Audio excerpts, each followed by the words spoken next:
Spencer McIntosh, agronomist with Golden Harvest, out here in a soybean field. It's July 1st, 2020, and out here just kind of seeing what kind of insect pressure we have. Two of the primary insects of most concern would be soybean stem borer and Japanese beetles.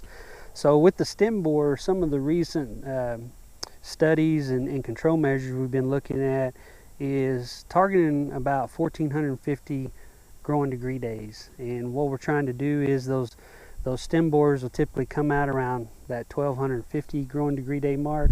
The adults will come out, they'll feed for a while. Basically they're finding a mate, and essentially they'll mate, and then about another 100 growing degree days is when they'll actually start their egg lay period. And so at about 1,450 growing degree days, we're going to start getting egg lay, and that's really when the issue starts. And so those eggs will develop into larvae, which are going to tunnel into stems, girdle the stems, and potentially cause lodging.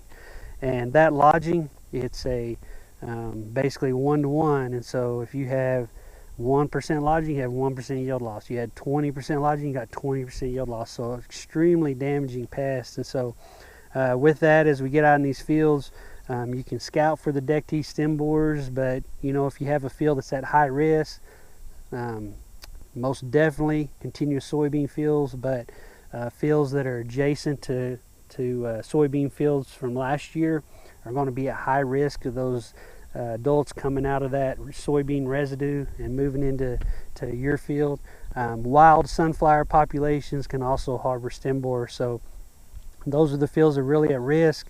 And again, if you've experienced damage from soybean stem borer in the past and you want to be proactive, really target that 1,450 growing degree days to look at an application.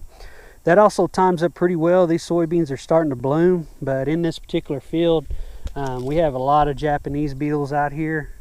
Seeing a lot of those getting to be here in Kansas, a really common insect. But these Japanese beetles, they're part of our foliar feeding complex, and they come out and they kind of feed on the tissue, leaf tissue between the veins, and they can cause this skeletonized effect like this here. And so they can do a lot of defoliation pretty fast, especially in some of the numbers that we see here in the state. And so timing up this soybean stem borer treatment, product I like to use is Indigo. It contains 2 modes of action with 2 different products. It has thiamethoxam, which is excellent product on hard shield insects, especially beetles. It's one of the reasons we launched it in soybeans is for beetles. But it's actually absorbed by leaf tissue, and as the beetles feed on the tissue, it'll kill them. And so it provides us some nice long-lasting residual in that it's not sitting out on the surface of the plant. It can be washed off or degraded by sunlight. Once it's in that leaf tissue, it's kind of protected and can provide us a long-term residual effect. And so really nice product.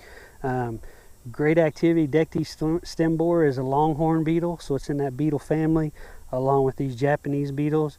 And then also I have seen a fair amount of stink bugs out in this field. And so as the pods are developing, stink bugs are one of the most damaging pests we have in soybeans. Is, you know, they'll come in, if you've seen shriveled soybeans before, inside the pod or almost basically no seed, a lot of times that's probably due to stink bugs. And so the Indigo, again, the thiamethoxam in there, it has excellent residual for stink bugs, and then the Warrior in that product is going to provide us quick knockdown of all these insects. So we're getting quick knockdown with residual, and can really help us control some of these early season insects.